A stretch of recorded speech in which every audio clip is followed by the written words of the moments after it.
جی میں چاہوں گا علامہ نسیم احمد صدیقی صاحب آپ بھی آج کے موضوع کے حوالے سے کچھ فرمائیں۔ بسم اللہ الرحمن الرحیم۔ اعتکاف جیسا بھی مجھ سے پیش رو ان علماء نے بیان کیا، اپنے آپ کو روک لینا کسی کام سے، اپنی خواہشات پر اپنے طور پر پابندی لگانا، اللہ تعالیٰ نے ایک انسانی جبلت رکھی ہے، اس کو اپنے قابو میں کرنا، تو جو عام طور پر زندگی میں حلال ہے، اعتکاف کی حالت میں اپنے اوپر خود ہی اس کو حرام کر لینا، تو اعتکاف اصل میں تعلق مع اللہ کا نام ہے۔ اعتکاف ایمان باللہ کے وہ تقاضے پورے کرنے کا موقع فراہم کرتا ہے کہ جو عام طور پر ہم زندگی میں اللہ سبحانہ و تعالی عز و جل کے ساتھ اپنے تعلق کی بنیاد پر کبھی غفلت کا شکار ہو جاتے ہیں، کبھی ذکر کرنے میں غفلت ہوتی ہے، کبھی قرآن کی تلاوت میں غفلت ہوتی ہے، کبھی لوگوں کے ساتھ اپنے معاملات، شرعی معاملات، اس اعتبار سے غفلت ہوتی ہے۔ تو اعتکاف میں بیٹھ کر کے اللہ سبحانہ و تعالی عز و جل کے وہ قریب ہو جاتا ہے، اور جب اللہ کا بندہ اللہ کے قریب ہوتا ہے تو اللہ تعالیٰ سے اس کی محبت، اللہ تعالیٰ کا ذکر، اللہ کے کلام کی تلاوت، یہ مشغولیت اس کی بڑھ جاتی ہے، باہر کی دنیا سے بالکل کٹ جاتا ہے، اور مسجد کے ایک گوشے میں وہ بیٹھا رہتا ہے، اور زیادہ سے زیادہ کثرت کے ساتھ یعنی وہ عبادت میں مصروف عمل ہوتا ہے۔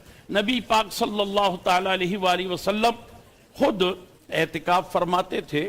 آج بھی یہاں ریاض الجنہ میں استوانِ سریر موجود ہے، اس مقام پر ہے جہاں پیارے آقا علیہ السلام اعتکاف فرماتے تھے۔ وہاں ایک باقاعدہ ستون نشانی کے طور پر بنا دیا گیا ہے تاکہ لوگوں کی زیارت کے لیے یہ مقدسات اہمیت رکھتے ہیں، لوگ وہاں زیارت کرتے ہیں، وہاں نوافل وغیرہ ادا کرتے ہیں۔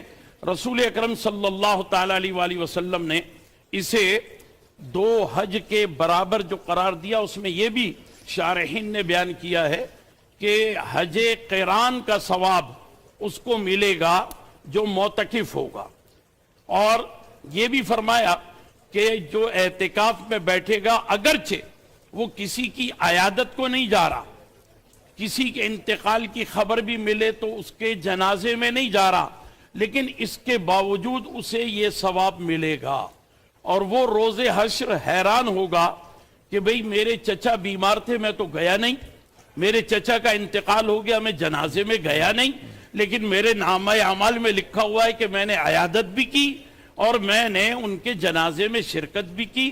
تو یہ اللہ تعالیٰ کی طرف سے اس پر اضافی اور خصوصی انعام ہے کہ جو کام اس نے نہیں کیے مگر اللہ کی خاطر، اللہ کی رضا کے لیے وہ مسجد میں بیٹھا تھا، اس لیے اللہ تعالیٰ نے اس کے نیکیوں میں یہ تمام باتیں شامل فرما دی۔ خوبصورت بات کہی، لیکن ہمارے پاس کالر موجود ہے شاید۔ جی السلام علیکم۔ جی السلام علیکم۔ جی کون بات کرے؟ جی میں عامر بات کر رہا ہوں کراچی سے۔ ماشاءاللہ بہت اچھا پروگرام ہے، آج اعتکاف کے حوالے سے بات ہو رہی ہے۔ آخری لفظوں میں مولانا صاحب نے میں یہی پوچھنا چاہ رہا تھا کہ کیا اجر و ثواب ہے اعتکاف کے حوالے سے؟ دوسرا وہ تو بیان کر دیا مولانا صاحب نے۔ دوسرا سوال میرا ان سے یہ ہے کہ اگر میں مطلب ارادہ تھا لیکن کچھ اس کی وجہ سے، تو کیا ابھی اعتکاف میں بیٹھا جا سکتا ہے؟ ٹھیک ہے، ٹھیک ہے، تھینک یو عامر بھائی۔ جی پہلے تو میں اجر کے حوالے سے ہی بات کروں۔ جی دیکھیے کوئی بھی عبادت ایسی نہیں ہے جس سے اوپر کوئی اور عبادت نہ ہو، نہ ہو۔ ہر عبادت کے اوپر ایک اور عبادت ہے جس کا اجر اس سے زیادہ ہے، یہاں تک کہ انسان اللہ کی راہ میں اپنا سر کٹائے، اس سے اوپر پھر کوئی عبادت نہیں ہے۔ اس لیے یہ نہیں ہے کہ اگر کوئی شخص اعتکاف سے محروم رہے تو آگے کوئی اور عبادت ایسی نہیں ہے جو اس سے زیادہ ثواب رکھتی ہے۔ ابھی جیسے مفتی صاحب نے فرمایا، انہوں نے روایت فرمائی، نقل فرمائی حضرت عبداللہ ابن مسعود کی۔ ہمارے ہاں امام حسن مجتبی اور عبداللہ ابن مسعود دونوں سے یہ روایت مندرجہ ہے اور منقول ہے کہ امام حسن مجتبی مسجد میں تشریف فرما تھے. ایک سائل آیا, اپنا سوال بتایا. آپ نے فرمایا کہ میرے پاس ابھی گنجائش نہیں ہے میں تمہاری اس مشکل کو حل کروں, اور بیٹھے ہوئے تھے مسجد الحرام میں اور اعتکاف میں تھے. اس نے عرض کیا کہ یا ابن رسول اللہ, اگر میری یہ مشکل فلان شخص حل کر دے تو آپ راضی ہیں؟ فرمایا ہاں. تو کہا آپ اگر سفارش کریں تو وہ اس مشکل کو حل کر سکتا ہے. جی. آپ نے فرمایا میں اس کے لیے تیار ہوں. کہا پھر میرے ساتھ چلیں گے؟ میں چلوں گا. حضرت ابن عباس نے, حضرت عبداللہ ابن مسعود نے امام حسن کو روکا اور عرض کیا کہ یا ابن رسول اللہ آپ اعتکاف میں ہیں اور مسجد الحرام میں ہیں, اعتکاف چھوڑ کر باہر جانا کیسا ہے؟ فرمایا میں نے اپنے نانا رسول اللہ سے یہ سنا. اب ذرا غور کیجئے کتنا عظیم جملہ ہے.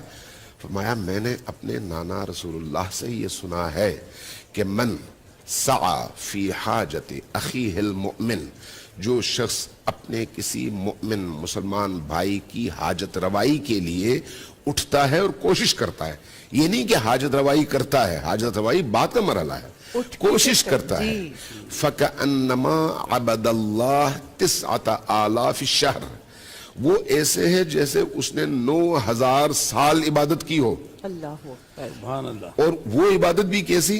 صائمن نہارہ وقائمن لیلہ, دن میں اس نے 9,000 سال روزے رکھے ہوں اور راتوں میں ٹانگوں پر کھڑے ہو کر اس نے نمازیں پڑھی ہوں اور تہجد ادا کی ہو.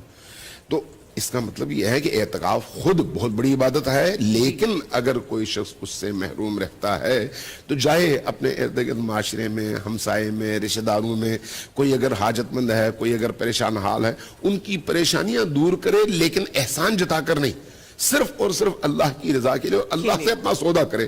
پھر دیکھیں اس کو کیا کیا ملتا ہے اسی دنیا میں اور اس کے بعد پھر اس آخرت کی دنیا میں انشاءاللہ تعالی. علامہ صاحب معذرت, ایک کالر موجود ہیں کہ ہم کال لینا چاہیں گے. السلام علیکم جی. السلام علیکم جی. کون بات کر رہی ہیں؟ جی میں شبنم آفتاب بات کر رہی ہوں ملتان سے. جی شبنم کہیے کیا پوچھنا چاہتی ہیں آپ؟ جی میرا مسئلے کا حل ہے, مجھے بہت زیادہ قرضہ ہے, ہمارے سے قرضہ ایک عرصہ ہو گیا 18 سال, جو کہ میرا مسئلہ یہ حل نہیں ہوتا, اترتا ہی نہیں ہے قرضہ. جی جی اور اس کے علاوہ میرے شوہر ہیں جو ان کو گردے کا بھی مسئلہ. ٹاپک سے تھوڑا ہٹ کے مجھے لگتا ہے سوال ہے, لیکن پھر بھی میں چاہوں گا مفتی کہ صاحب جواب دیجیے. جی میں پہلے بات جو انہوں نے پہلے کالر نے کہی تھی کہ 20 رمضان کے روزے سے پہلے اگر آدمی بیٹھ جاتا ہے مسجد میں اعتکاف کی نیت کے ساتھ مغرب کی اذان سے پہلے تو پھر تو ہو سکتا ہے, مگر اس کے بعد بھی اگر کوئی بیٹھے تو اس کا اعتکاف نہیں ہوگا. دوسرا جو انہوں نے محترمہ نے بات فرمائی ہے قرض کے, تو قرض جو ہے اس کا بہت سے حل ہیں. ایک اس میں سے میں یہ بتا دیتا ہوں کہ اما عائشہ رضی اللہ عنہ سے روایت ہے کہ آپ صلی اللہ علیہ وسلم نے فرمایا من لزم الاستغفار, جس نے استغفار کو لازم پکڑ لیا, جعل اللہ له من کل ضیق مخرجا, اللہ تعالیٰ اس کو ہر تنگی میں سے راستہ دیتا ہے, ومن کل ہم فرجا, اور ہر غم سے نجات ہے, ویرزقہ من حیث لا یحتسب, اور اس کو وہاں سے رزق پہنچائے گا جہاں سے اس کا گمان نہیں ہوگا.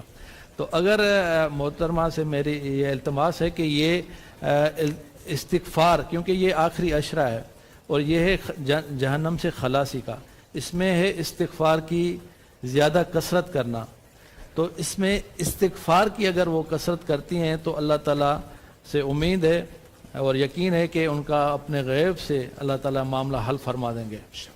جی ناظرین ہمارے ساتھ ایک اور کالر موجود ہے. السلام علیکم. وعلیکم السلام. جی کون بات کر رہے ہیں؟ جی میں اکاڑا سے بات کر رہا ہوں, میرا نام طلحہ ہے. جی طلحہ بھائی بتائیے. 3 اشروں میں تقسیم کیا جاتا ہے, اس کی کوئی صحیح حدیث ہے؟ دوبارہ کہیے گا طلحہ بھائی. وہ کہہ رہے کہ رمضان 3 اشروں میں ڈیوائیڈ کیا گیا, اس کے پیچھے کوئی صحیح حدیث ہے؟ ٹھیک ہے طلحہ بھائی. جی بسم اللہ الرحمن الرحیم. رمضان المبارک کو یہ اعزاز حاصل ہے کہ پیارے آقا علیہ الصلوۃ والسلام نے پورے رمضان شریف کے بھی فضائل بیان فرمائے اور اس کو 3 حصوں میں تقسیم کر کے بھی فرمایا اولہ رحمت, اس کا پہلا عشرہ جو ہے وہ رحمت ہے. پھر فرمایا